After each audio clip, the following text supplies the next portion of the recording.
పిత పుత్ర పవిత్ర ఆత్మనామమున ఆమేన్. ప్రియ స్నేహితులారా, జూబ్లీ 2025 సంవత్సరం సందర్భంగా మత్తయి సువార్త, లూకా సువార్త, మార్కు సువార్తలు, యోహాను సువార్తలు వాక్యాన్ని చదివి ధ్యానించడానికి మిమ్మల్ని అందరినీ కూడా ప్రేమతో ఆహ్వానిస్తున్నాం.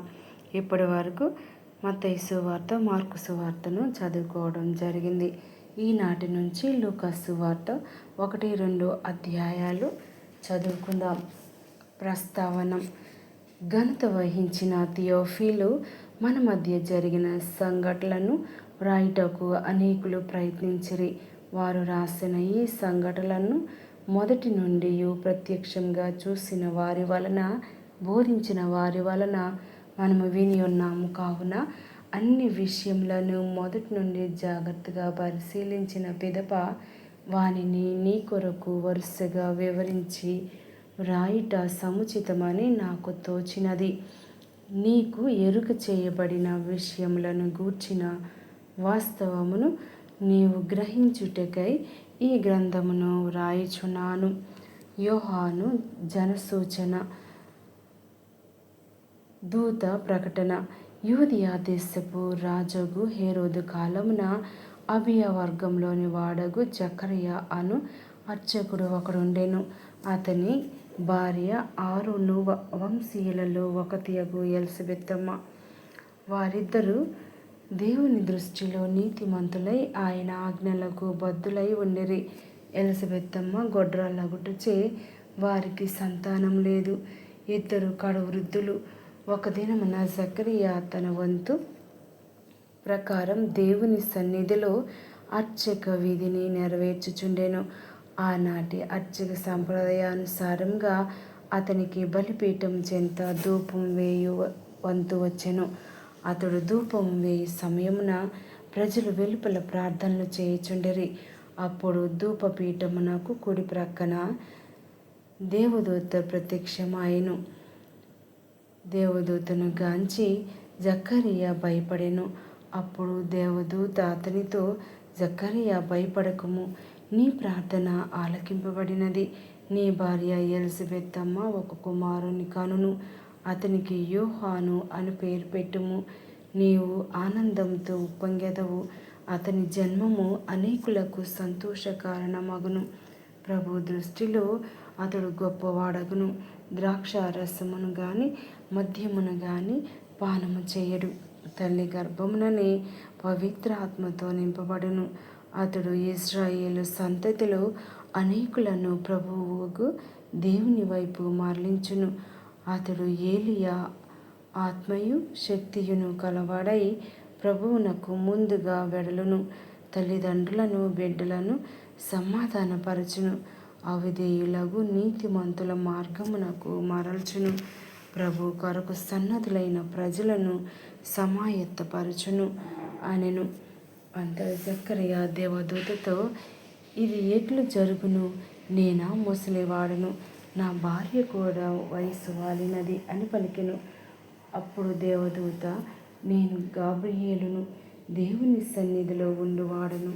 ఈ శుభ సమాచారమును నీకు అందచేయుటకు పంపబడితిని.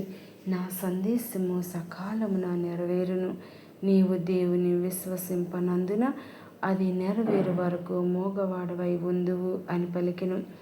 ఇంతలో వెలుపలి ప్రజలు జకర్య కొరకు వేచియుండిరి. దేవాలయమున ఇంత జాగు చేయుటకు కారణమేమా అని ఆశ్చర్యపడిరి. జకర్య కొంతసేపటికి ఆలయం వెలుపలకు వచ్చెను, కానీ అతడు మాట్లాడలేకపోయెను. అది చూసి జనులు అతనికి దేవాలయంలో దివ్య దర్శనమైనదని తెలుసుకొనిరి. జకర్య మాట్లాడలేక సైగలు చేయుచుండెను. అర్చన దినములు ముగియగానే జకర్య తన ఇంటికి వెళ్ళిపోయెను. కొన్ని దినములు గడిచిన పిదప జకర్య భార్యయగు ఎలిజబెతమ్మ గర్భం ధరించెను. 5 మాసముల వరకు ఆమె పొరల కంట పడకుండెను. ఈనాటికి ప్రభు నాపై కరుణించెను, ప్రజల మధ్య నా నిందను పోగొట్టెను అని ఆమె పలికెను. యేసు జనన సూచన, దూత ప్రకటన. తదుపరి 6వ మాసమున దేవుడు గబ్రియేలు దూతను గలిలయ సీమయందలి నజరేతు నగరమునకు పంపెను. ఆ దేవదూత దావీదు వంశస్థుడగు యోసేపునకు వివాహం చేయబడిన కన్య యొద్దకు పంపబడెను. ఆమె పేరు మరియమ్మ. దేవదూత లోపలికి వచ్చి ఆమెతో, అనుగ్రహ పరిపూర్ణురాల, నీకు శుభము, ఏలిన వారు నీతో ఉన్నారు అనెను. మరియమ్మ ఆ పలుకులకు కలత చెంది ఆ శుభవచనం ఏమిటో అని ఆలోచించుచుండగా దేవదూత, మరియమ్మ, భయపడకము, నీవు దేవుని అనుగ్రహమును పొందియున్నావు. ఇదిగో, నీవు గర్భం ధరించి కుమారుని కనెదవు. ఆ శిశువునకు యేసు అని పేరు పెట్టుము. ఆయన మహనీయుడై మహోన్నతుని కుమారుడని పిలువబడును. ప్రభువకు దేవుడు తండ్రి అయిన దావీదు సింహాసనమును ఆయనకు ఇచ్చును. ఆయన సర్వదా యాకోబు వంశీయులను పరిపాలించును. ఆయన రాజ్యమునకు అంతమే ఉండదు అనెను. అంతట మరియమ్మ, నేను పురుషుని ఎరుగను కదా, ఇది ఎట్లు సంభవించును అని దూతను ప్రశ్నించెను. అందుకు ఆ దూత ఇట్లు అనెను, పవిత్రాత్మ నీపై వేంచేయును, సర్వోన్నతుని శక్తి నిన్ను ఆవరించును. అందుచేత ఆ పవిత్ర శిశువు దేవుని కుమారుడు అని పిలువబడును. నీ చుట్టమగు ఎలిజబెత్తమ్మను చూడుము. ఆమెకు వయసు మళ్ళినది కదా, గొడ్రాలగుటచే అయిన ఆమె గర్భము ధరించి ఇది 6వ మాసము. ఏలైనా దేవునికి అసాధ్యమైనది ఏదియును లేదు. అంతట మరియమ్మ, ఇదిగో, నేను ప్రభు దాసురాలను, నీ మాట చొప్పున నాకు జరుగునుగాక అనెను. అంతటా ఆ దూత వెళ్ళిపోయెను. మరియమ్మ ఎలిజబెత్తమ్మను దర్శించుట. ఆ దినములలో మరియమ్మ యూదా సీమలో పర్వత ప్రాంతమున గల ఒక పట్టణమునకు త్వరితముగా ప్రయాణమైపోయెను. ఆమె జకరియా ఇంట్లో ప్రవేశించి ఎలిజబెత్తమ్మకు వందన వచనములు పలికెను. ఈ శుభవచనములు ఎలిజబెత్తమ్మ చెవిని పడగనే ఆమె గర్భమందలి శిశువు గంతులు వేసెను. ఆమె పవిత్ర ఆత్మచే పరిపూర్ణురాలాయెను. పిమ్మట ఎలిజబెత్తమ్మ ఎలుగెత్తి ఇట్లు అనెను, స్త్రీలందరిలో నీవు ఆశీర్వదింపబడిన దానవు, నీ గర్భఫలము ఆశీర్వదింపబడెను. నా ప్రభు తల్లి నా యొద్దకు వచ్చుట నాకు ఎలాగూ ప్రాప్తించెను. నీ వందన వచనములు నా చెవిని సోకగానే నా గర్భమందరి శిశువు ఆనందముచే గంతులు వేసెను. ప్రభువు పలికిన వాక్కులు నెరవేరునని విశ్వసించిన నీవు ఎంత ధన్యురాలవు. మరియమ్మ స్తోత్ర గీతం.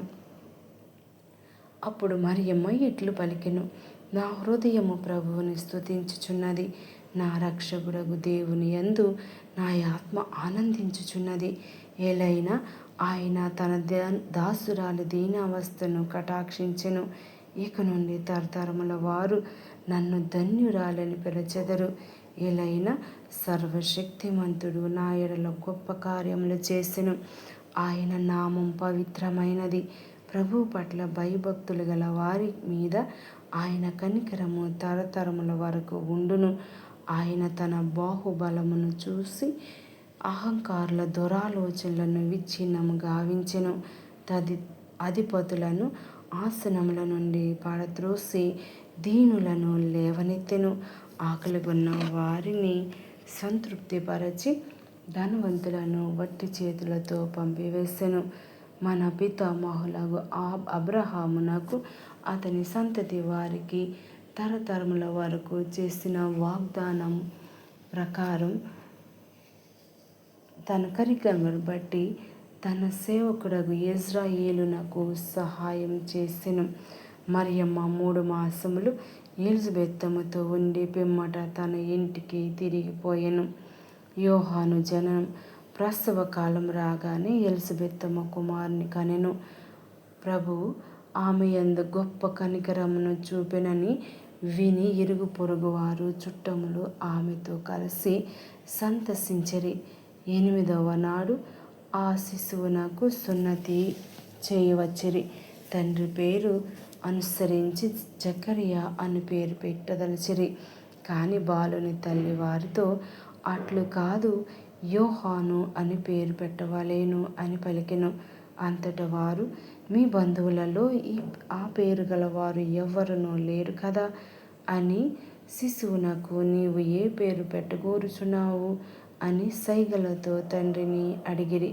అతడు పలక తెప్పించి వాని పేరు యోహాను అని వ్రాయగా వారందరూ ఆశ్చర్యపడిరి. వెంటనే అతని నోరు తెరవబడి నాలుక పట్టు సడలి దేవుని స్తుతించుచు మాట్లాడసాగెను. ఇరుగు పొరుగు వారు ఈ అద్భుతమునకు భయపడిరి. ఈ సమాచారము యూదయ పర్వత ప్రాంతములందంతటను వ్యాపించెను. ఈ విషయములను విన్న వారందరూ ఈ పసిబాలుడు ఎట్టివాడగును అని అనుకొనిరి. ఏలైనా దేవుని హస్తం అతనికి తోడై ఉండెను. జకరియా ప్రవచనం. ఆ బాలుని తండ్రి జకరియా పవిత్రాత్మ పూర్ణుడై ఇట్లు ప్రవచించెను. ప్రభువగు ఇజ్రాయేలు దేవుడు స్తుతింపబడునుగాక.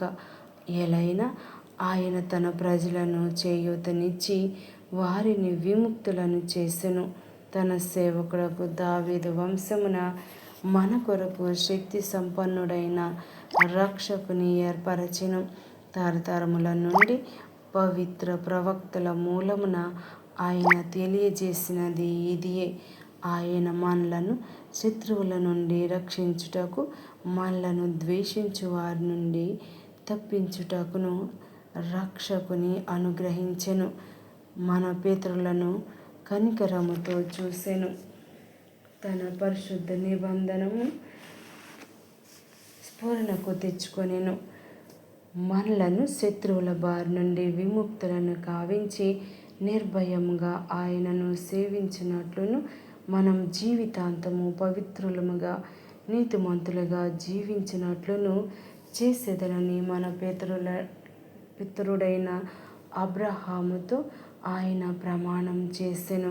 కుమారా, నీవు సర్వోన్నతుని ప్రవక్త అనబడుదువు. ప్రభు మార్గమును సిద్ధపరచుటకు వెళ్ళుదువు. పాపక్షమాపణ మూలమున రక్షణ కలుగునని ప్రజలకు తెలియచేయుటకు ఆయనకు ముందుగా వెళ్ళుదువు. దేవుడు దయార్థ హృదయుడు. ఆయన రక్షణపు వెలుగును మనపై ప్రకాశింపచేసి శాంతి మార్గమున మనలను నడిపించుటకు అంధకారంలోని మరణపు నీడలోను ఉన్న వారిపై దానిని అనుసరింపచేయును. ఆ బాలుడు వృద్ధి చెందుచు ఆత్మబల సంపన్నుడాయెను. ఇజ్రాయేలు ప్రజలకు ప్రత్యక్షముగా ప్రబోధించు వరకు ఎడారిలో ఉండెను. లూకాసు సువార్త 2వ అధ్యాయము. యేసు జననం. తన సామ్రాజ్యమందు జనాభా లెక్కలు సేకరించవలెనని అగస్తు చక్రవర్తి అధికారులకు ఆజ్ఞ ఇచ్చెను. ఈ మొదటి జనాభా లెక్కల సేకరణ కురేనియా సిరియా మండలాధిపతిగా ఉన్న కాలమున జరిగెను. అందులో పేర్లు రాయించుకొనుటకు ప్రజలందరూ తమ తమ పట్టణములకు వెళ్ళిరి. యోసేపు దావీదు వంశస్థుడైన అందున గలిలయ సీమలోని నజరేతు నుండి యూదయ సీమలో ఉన్న దావీదు నగరమునకు బేత్లెహేమునకు జనాభా లెక్కలతో తమ పేర్లు చేర్చుకొనుటకై తన భార్యయు గర్భవతియునైన మరియమ్మను కూడా వెంట పెట్టుకొని వెళ్ళెను. వారచ్చట ఉన్నప్పుడు మరియమ్మకు ప్రసవ కాలము సమీపించెను. మరియమ్మ తన తొలిచూలు కుమారుని కని పొత్తిగుడ్డలలో చుట్టి పశువుల తొట్టెలో పరుండబెట్టెను. ఏలైనా వారికి సత్రములో స్థలము లేకుండెను. గొల్లలు దూతలు. ఆ ప్రాంతమున గొర్రెల కాపర్లు రాత్రివేళ పొలములో గొర్రెల మందను కాయుచుండిరి. దేవదూత వారి ఎదుట ప్రత్యక్షమై ప్రభువు మహిమ వారిపై ప్రకాశింపగా వారు మిక్కిలి భయభ్రాంతులైరి. దేవదూత వారితో ఇట్లనెను, మీరు భయపడవలదు. సమస్త ప్రజలకు పరమానందము కలిగించు శుభ సమాచారమును మీకు వినిపించేదను. నేడు దావీదు నగరమున మీకు ఒక రక్షకుడు పుట్టెను. ఆయన క్రీస్తు ప్రభు. శిశువు పొత్తిగుడ్డల్లో చుట్టబడి పశువుల తొట్టిలో పరుండబెట్టబడి ఉండుట మీరు చూచెదరు. ఇదే మీకు ఆనవాలు. వెంటనే ఆ దూతతో పరలోక దూతలు సమూహం ప్రత్యక్షమై సర్వేశ్వరుని ఇట్లు స్తుతించెను. మహోన్నత స్థలములో దేవుని సర్వేశ్వరునికి మహిమ, భూలోకమున ఆయన అనుగ్రహమునకు పాత్రులగు వారికి సమాధానము కలుగునుగాక. ఆమేన్.